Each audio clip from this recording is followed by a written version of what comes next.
Good afternoon, everyone, and thank you for finding time to join our webinar today. My name is Dr.Gopirajan Rasamy, and I am the Head of Regulatory Affairs from MYEG Medical Services. Now, a warm welcome to our honorable guests, members of the media, and valued clients. It gives me great pleasure and honor to invite our distinguished guest, Deputy Minister of Health, Yang Berhormat Dato Dr. Haji Noor Azmi bin Ghazali. I would like to invite YB to say a few words before we begin. Over to you, YB. Thank you, Dr. Gopi. Yes, thank you very much. Dr. Lianpan, late inventor and designer, investigator from INCAS, Vera Zhu, Deputy Director of Anhui, Zifei, Longcom, Biopharmaceutical, Flora Lai, MYEG International China, Maria Kong, MYEG Deputy GM of Healthcare Operations. Good afternoon to members of the media and fellow attendees. Thank you again for inviting me to join this webinar today. As you know, the government is working very hard to battle this pandemic that we are facing, and we are all in this together. Vaccination is the key to our success in this fight against COVID-19, and the government is working tirelessly to ensure that all Malaysians are vaccinated. With the latest shots administered, the cumulative number of COVID-19 vaccine doses delivered nationwide rose to 15 million as of July 20th, from 14 to 14.77 million previously. It's good. Topic of today is on Zifivax, which is the first approved recombinant subunit COVID-19 vaccine in China and worldwide. The manufacturer is Anhui Zhifei Longcom Biopharmaceutical Company Limited from China, and the exclusive distributor in Malaysia is MYEG Services Berhad. Since the EUA approval obtained in China on 10 March 2021, more than 130 million doses of Zifivax has been administered worldwide, and is currently being reviewed by the National Pharmaceutical Regulatory Agency, or NPRA, in Malaysia. Anhui Zhifei Longcom Biopharmaceutical Company claim that the Zifivax has superior efficacy rates. If it is so, when Zifivax becomes available locally, it can play an important role in accelerating the country's drive toward achieving herd immunity against the virus. With the help of companies like MYEG doing their part, we can achieve the government's aim to have all eligible Malaysians vaccinated in the shortest time span. In the recent reports, Anhui Zhifei Longcom also claimed that Zifivax vaccine has largely retained its neutralizing effect against the Delta and other variants. I'm sure all of you are as eager as me to hear more about this. Therefore, I shall keep this speech short and thank everyone again for participating here today. With that, I shall now pass the session again. Over to you, Dr. Gopi. Thank you, YB, for the warm opening remarks. Now, our topic for today is how effective is Zifivax against new variants of SARS-CoV-2 virus. And I would like to introduce our speaker, Dr. Lianpan. He's the lead inventor and also the designer of Zifivax, who is joining us live from China. Over to you, Dr. Dai. Hello. Hello, everyone. I'm very glad to give you an introduction about the vaccine.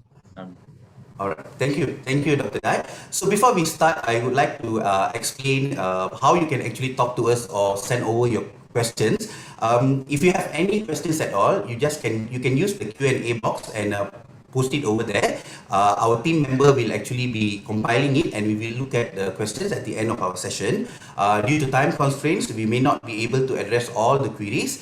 But if you have any questions that we did not answer in the Q&A sessions, you can send it over to myeg@myeg.com.my, and that is myvacc@myeg.com.my, and our team will be in touch with you as soon as possible.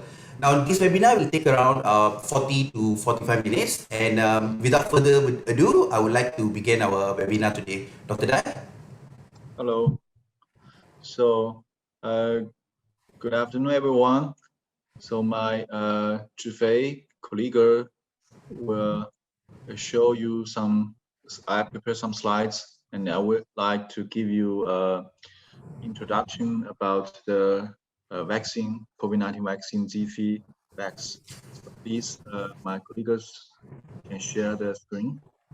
So I would like to give you an introduction about the Zifivax, or you call Zifei 2001. It's co-developed by Anhui, Zhifei, Longcom, and Chinese Academy of Science Institute for Microbiology. So I will talk about, first give you introduction of the background. Okay, so it's the vaccine is co-developed by two parts. By Zhifei is a leading vaccine company in China, and also our institute, Chinese Academy of Science Institute for Microbiology, is the largest microbiological research institute in China. And this project is led by Professor George Gao. He's academician of China and also academician of US. So next. So we started the projects from 2008. Actually, we started research before 2008 for the MERS, the Middle East respiratory syndrome. We have already set up the platform, so that's why we are reacting to response to the COVID-19 pandemic so fast.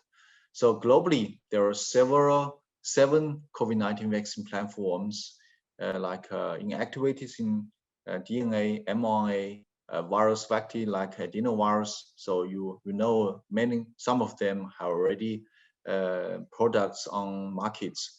So we are using the protein subunits platform, and this is we consider this a safe and effective platform.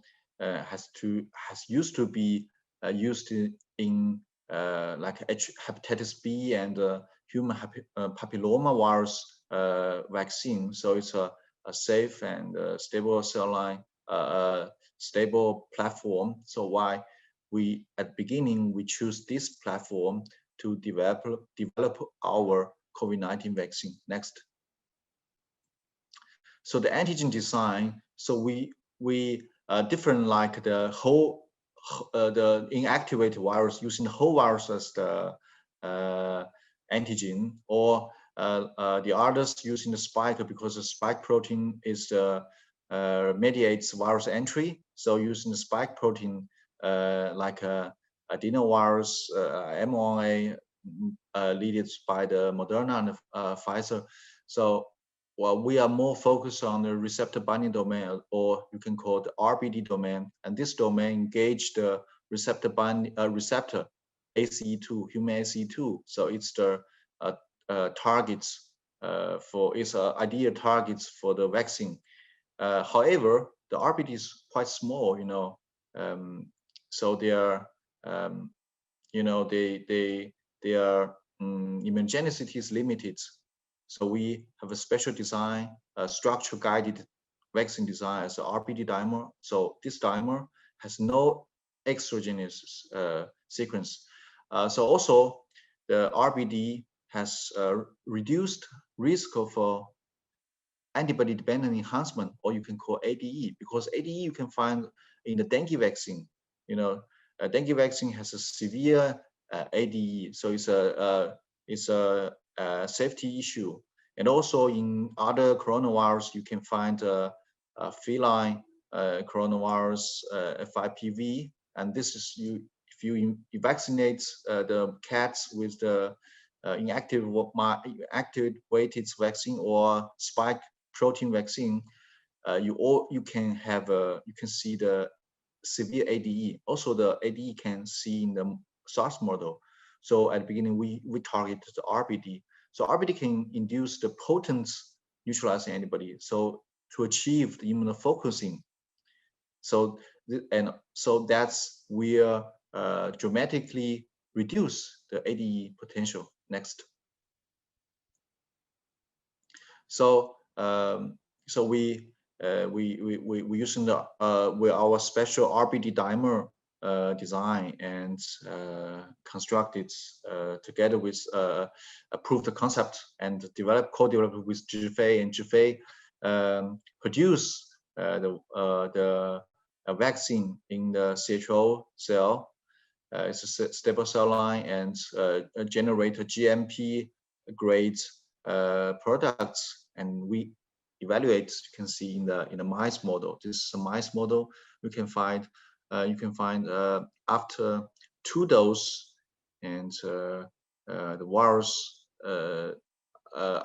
after 2 doses, and then you challenge the mice with the SARS-CoV-2, and you can find after 3 days or 5 days post-infection, they can dramatically reduce the living virus, or even using the high dose or low dose of virus. You can find in the 5 days or high dose in 5 days or low dose in 3 days, they completely clear the virus loads in the lung. And also you can find on the right side the pneumonia of the mice. You can see the placebo groups. They show severe. The mice show severe pneumonia, but the vaccine group shows a quite nice protection, and with the lung injury highly relieved. Next. So we evaluated vaccine efficacy in the monkey. So you can find we injection monkey with low dose and high dose of vaccine, 25 microgram and 15 microgram, and you can find in the lung, even the low dose, especially the low dose, almost complete the viral loads in lung, and also in the trachea, and also the left and right of bunchiness. So all the lower respiratory tract organs cannot detecting the viral loads. And also you can find this is after only 2 doses. So you can also find in the lung staining for the pathologic examination. You can find a placebo group shows severe lung damage, but both low and high dose have a very good protection against the pneumonia. Next. Then we have a vaccine approved for clinical trials in China for phase 1 and phase 2 clinical trials. So next. So we have a for phase 1 and phase 2 we have almost 10,000 subjects in a double-blind, randomized, placebo-controlled clinical trials in China. And next, for the phase 1, this is for the elderly, so for the group older than 16 years old. You can find most of the recipients are good, shows good safety and tolerability, and even there's no even grade 3 serious adverse reaction. So it's very good safety profile in the elderly. Next. So the for the adolescent, for the younger 18 to between 18 to 59, you can see after 2 doses the vaccine achieved 83% of neutralizing antibody seroconversion, and after 3 doses we can even get to 97% of seroconversion. Next. For the neutralizing titer, you can find after 2 doses we can have almost 20 of GMT level. After 3 doses we have more than 100, and which is the 2 times of the convalescent patient. Okay, so this is to compare with the comparing in the elderly. So the groups more than 16 years old, you can find the seroconversion rates is still very high after 3 doses. We can still achieve 95% of the seroconversion. The neutralizing antibody has somehow declined, but still higher than the human convalescent samples, GMT-15.1. So this is 15.5, still higher than in the low dose group. So we choose the low dose group for phase 3 clinical trials. Also, the emergency authorization use, we also use in the low dose 25 microgram. So next. So compare with the other vaccine which are already on the markets. We find Zhifei 2001 is our vaccine. It's roughly 2 times of the convalescent samples, and yes, some is better than many of the current approved vaccine.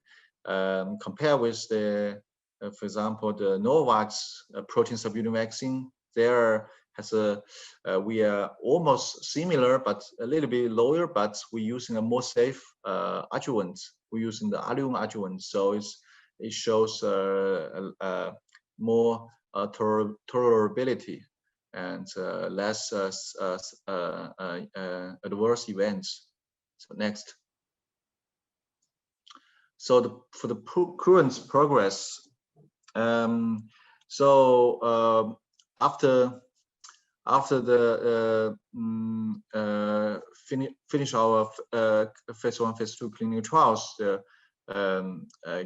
vaccine, given the good performance of the vaccine, so the Uzbekistan and has first authorized the UA from March, and then just a couple of days, and then in China, in mainland China, the vaccine also received the UA. So it's already rolled out to vaccination in China, and both China and Uzbekistan. It's already have more than 114 million doses, and we compared the safety profile, and this protein subunit, our protein subunit vaccine shows better safety profile compared with the other approved vaccine in China. So it shows a very good tolerability, and also this vaccine is now you can see increase their productivity in different sites in China, so to meet the global demands. Next. So summary. So this is a timeline of vaccine developments. We started on the January of 2020, and so we in the June this vaccine is approved for clinical trials, and at 10th of November we started the phase 3 clinical trials, and on the March the vaccine is approved in Uzbekistan and later in China. So this timeline, so this is the first approved protein subunits vaccine in the world.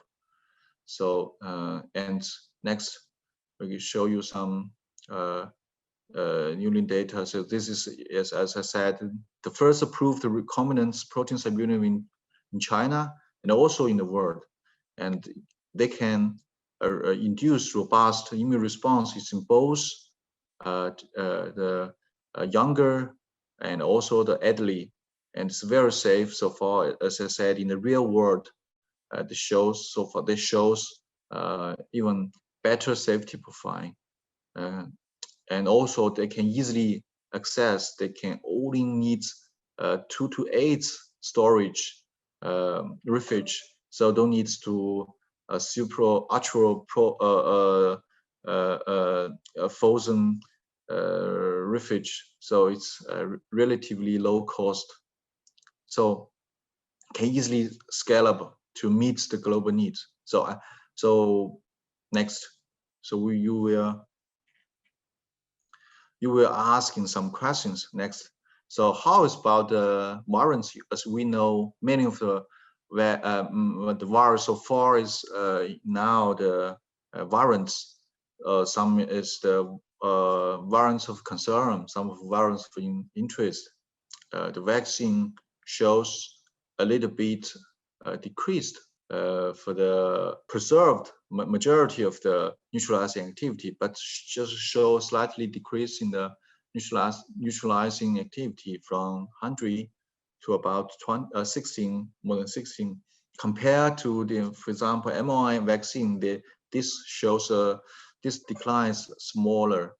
And because we think, because we are focusing the immune responses to the RBD region, and RBD region is more dispersed of the epitope potent neutralizing antibody epitopes more dispersed, and for the NTD, you know, the other part of the S protein, NTD, N-terminal domain, and their epitope are more focused. So the dominance on that. So that's why the variants of concern, the virus variants are easily to escape the antibody target into the other regions outside of RBD. So you can see the differences. Also, we testing for the Delta strain shows that the vaccine shows a good neutralizing activity against the Delta strain. Next. Okay, this is we published in the bioarchive. This is the real virus. This is next. This is for the data. You can see slightly decreased. No, next. Yes, this. So this is our recent data published in the bioarchive.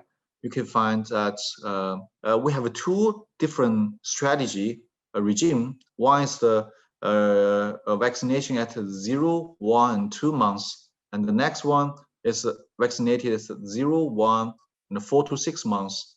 And you can find after the first regime, neutralizing activity decreases slightly from about 2 times to, for example, Delta. For example, the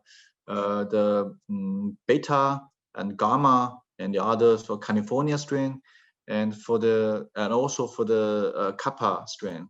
But for the Delta, for the B1.617.2, they decline smaller, 1.4, only 1.4. But comparing for the another different vaccination regime, 0, 1, 4 to 6, which means the longer interval between the second and third doses, you can find the almost preserved vaccination activity. Especially you can find for all the variants. For Delta, there's no decrease. Even also for the Beta and Gamma and Kappa, they decrease slowly. So next. So it means our vaccine is more tolerable. Also, this is, you can find this is by another group, by the China National NIFDC, is a third party in China. They compare different vaccine, the recombinant adenovaccine, inactivated vaccine, RBD, and RBD. And you can find that our RBD, 2 doses of RBD, our RBD vaccine, Zhifei 2001, shows much higher immunogenicity compared with the inactive one and adeno-vected ones. Next, okay, this is the for the sequential vaccination. We also plan to further enhance the vaccination activity in Jiangsu. The prime with the adenovirus and the boost with the protein subunit vaccine. Next, okay, thank you. I would like to answer your question. Thank you, Dr. Dai, for the insightful presentation. I would like to ask you a few questions. Why is recombinant vaccine a better technology platform? You know, there are several different platforms. Different vaccine platform have different their properties. And protein subunit vaccine first is very mature platform. They used to be used in the HPV hepatitis B vaccine in China and also in many countries, and also human papillomavirus, VZV. Both are used in the stable cell line protein subunit vaccine platform.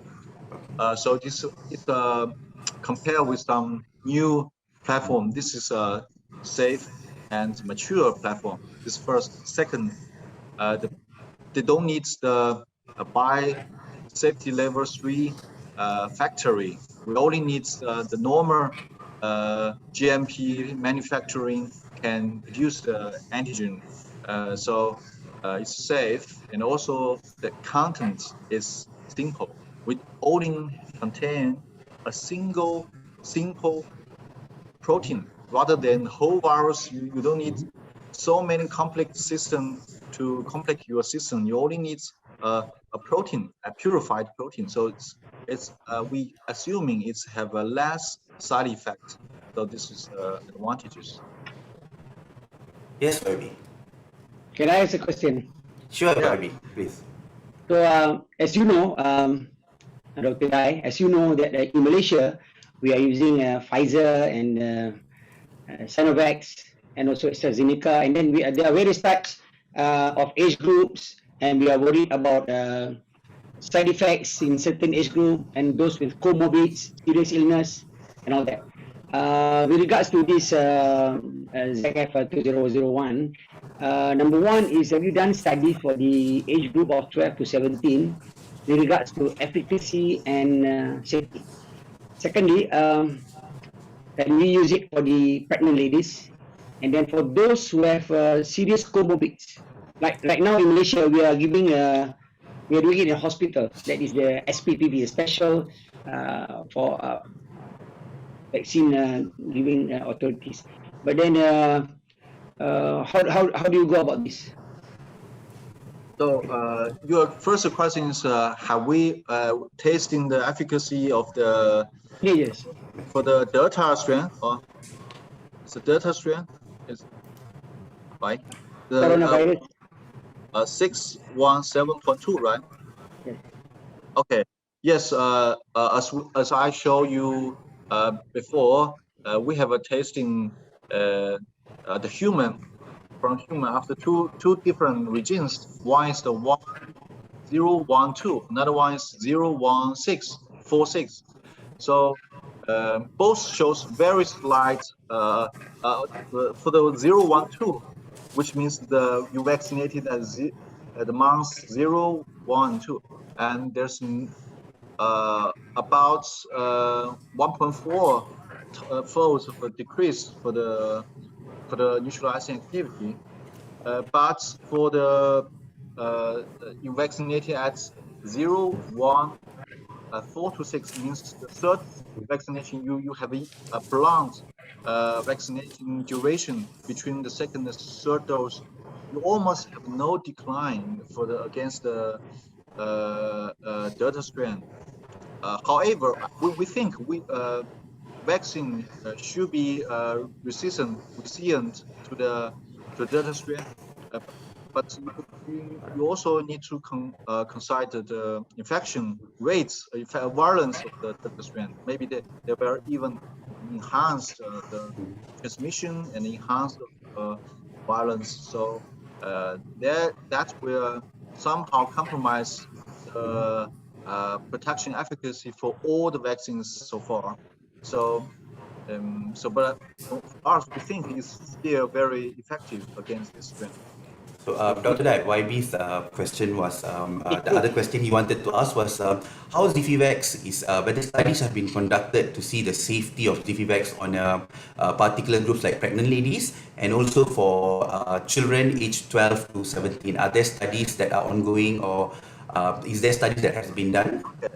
Yeah. This study for the younger, for the adolescents and the children, The study has been already started since the beginning of the July, but the result is still awaiting. We're waiting for the results. It's already recruited. How about the safety itself when it comes to, because as you mentioned earlier, we have 140 million people have been given Zifivax in China. So what is the common side effects? Because as I was reading a report, it was mentioned that the Zifivax has the lowest number of side effects reported among all the vaccines in China. So what is the commonest side effects? Common side effects is rash, some you Mhm. have pain in the sides, on the sides, and yeah, some you have someone have fatigue for some like sleeping, one sleep, so almost like this. No, and this ratio is relatively low. So the next question, if I may, so how long will it take to adjust the vaccine to be more effective towards new and future variants? Because currently we are looking at all the studies that are coming using the current vaccine. So if let's say in future new variants are coming in, so how long will it take to adjust the vaccine itself? Yeah, our platform has the advantages to adjust. We have, we have two copy. Mhm, We mhm, can adjust the composition mhm, quickly, and also mhm, actually we are also doing this uh, in the now, and this shows quite good results. Shows you just in future, just change the using the new adapted variants, adapted vaccine can mhm, just you have a baseline of vaccination, baseline immunity, and you just adapt with the new variants, and you can get good protection against the new one. So so I don't worry about variants. So in our system, we can quickly adapt it to that system. All right. So, Dr. Dai, Malaysia actually we started our vaccination drive somewhere in end of February this year, and we have 5 vaccines already approved for use in Malaysia, and 3 is currently being used. So, when we talk about booster doses, can Zifivac be used as a booster dose for this other vaccine? Let's say we use the mRNA platform, and someone who has completed their vaccination 2 doses, and can we use Zifivac as a booster dose? Yeah, this is a very good questions. Actually, we did in the just I also show you in the third part as do the experiment for us and also published. They're using the different vaccine like adenovirus vaccine and also the inactive vaccine as priming, and using our protein subunit vaccine RBD based vaccine as boosting. And in the mice, this shows better performance compared with the homologous prime boost regime. And also, we are doing the sequential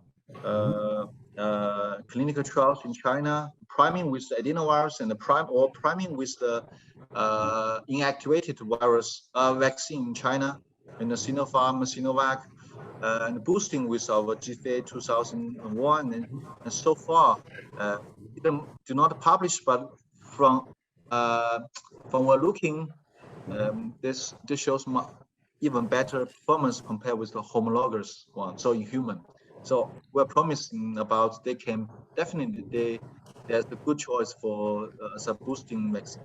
Interesting, interesting. All right. So, Dr. Dai, looking at Zifivax from the beginning of the phase 1 trial itself, it always has been a 3-dose vaccine schedule.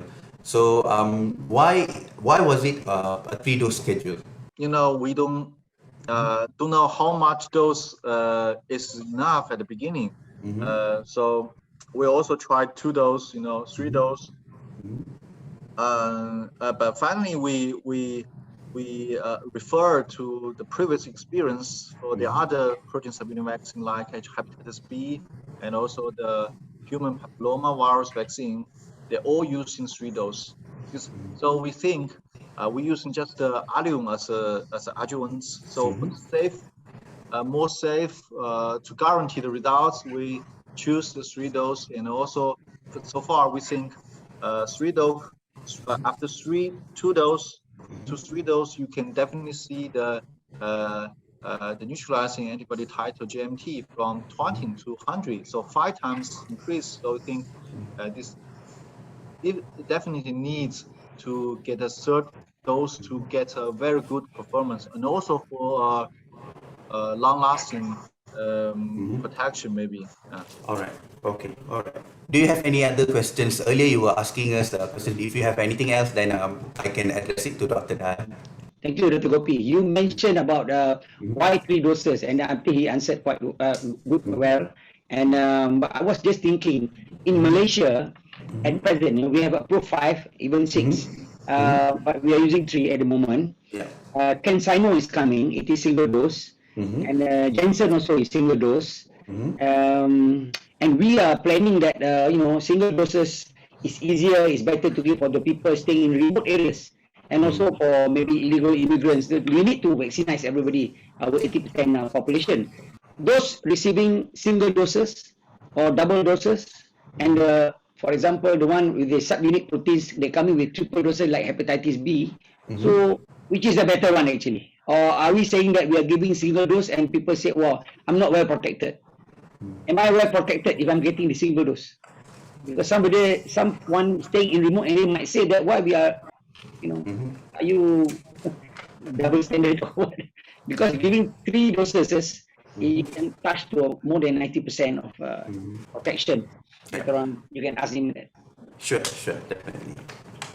So the question that YB had asked earlier was on vaccines that actually use single dose, like we have CanSino and J&J vaccines, which uses actually have 1 dose only, and then we are talking about Zifivax, which actually has 3 doses right now. So in comparison, in general itself, as mentioned earlier, 3 doses seems to be is giving much more better protection. The antibody level is lasting much longer. So what is your view on that?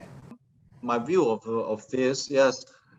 Yes, you can see it's actually many companies like Moderna, they also plan to have a 3-dose region also to ensure the immunity duration. So I think the 3-dose also widely used in previous protein stability vaccine. So I think for better performance, better protection, we definitely need such 3-dose. You can see you may be seeing other vaccine in the near future. A 3-dose regime will be widely used. So coming back to questions from our other attendees. So is it safe for elderlies with comorbidities? Earlier you presented a slide on the study where it shows those who are aged 60 and above, and the number of side effects actually reported during the clinical trials was lesser. So does it translate to being safe for elderlies with comorbidities? Translated to, sorry? For those who are elderlies with comorbidities, with hypertensive or diabetic patients, is it safe to use Zifivax? You mean different background or comment? Okay. So far, just from in China, only there's a list of a person are not recommended to use it, like tumor person or something. But for the hepatitis B, I think a patient should be fine in our country. There's no only some just now tumor, some severe immunocompromised people, because this is a very safe platform. So but anyway, we definitely need to be careful to expand the usage of the vaccine to more and more people. As per all vaccines used, I guess we follow the standard procedure. After vaccination, we monitor them half an hour, 1 hour. All right, so understood. So now a lot of vaccines, a lot of newspaper articles, a lot of publications are coming out saying that to protect against Delta variant, we would need a booster dose. That means vaccines which are currently using 2 doses would need another booster dose, which is 3rd dose. So for Zifivax itself, because we are already having one first dose, 2nd dose, and 3rd booster dose itself. So does it mean that we are protected against the variant? I would suggest using 3 doses, but using a prolonged periods interval between the 2nd and the 3rd dose. So that's so we show the data for 4 months or 4 months to 6 months of after the for the third dose, which is almost no decline for the Delta strain. So you can we just suggest to follow if you want to get a better performance, or also you can boosting, because it's no problem if you and for long run if you antibodies is not safe again, so you can just using fourth dose to further enhance the protection. So this is both choices are okay.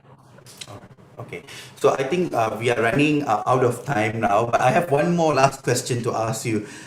So we are the pandemic is now shifting to endemic. We are looking at long-term protection that would be needed. So are there ongoing studies on yearly booster dose for Zifivax? Yes, we are the ongoing studies. First, we definitely need a more universal, more broad protective vaccine. So to have a more balanced reactivity to all different variants. This is our targets, and so far we are on the way.